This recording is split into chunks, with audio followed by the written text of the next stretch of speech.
vous êtes 130 dégustateurs, dont 38 œnologues, 14 sommeliers, restaurateurs, cavistes, 40 producteurs et professionnels du vin, 30 amateurs éclairés et plusieurs journalistes.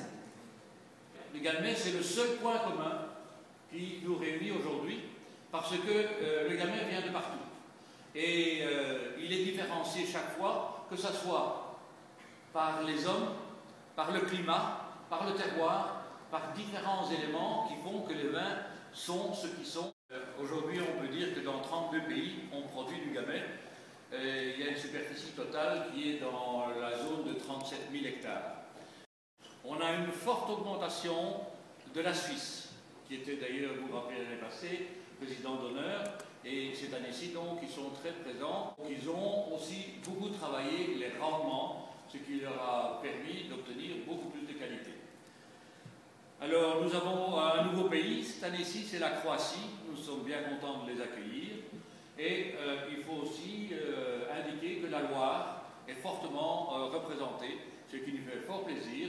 Et on espère que l'année prochaine, ils seront encore plus représentés et qui peut-être prendront la présidence d'honneur. Comme aujourd'hui, nous avons un Savoyard, nous avons Michel Bouche qui est là, qui va vous dire un petit mot tout à l'heure et qui nous parlera un peu plus efficacement. Le vignoble de Savoie possède un petit peu de Gamay, c'est un vignoble, un petit vignoble, un vignoble voisin mais tout petit. On a 70% de vin blanc pour 30% de vin rouge, et sur ces 30% de vin rouge, la moitié sont produits à partir du Gamay. Je suis venu là en tant que responsable technique d'Inter Beaujolais, en tant qu'œnologue, en tant qu'amoureux du Gamay. Notre jury sur des brouillis Côte de Brouilly, donc, sur des 2011, donc des vins très jeunes. Il y avait une belle palette de diversité, des vins intéressants, rares.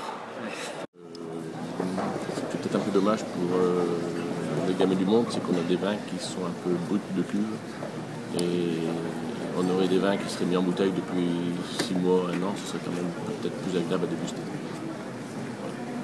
Enfin, on a une panoplie de vins de garde.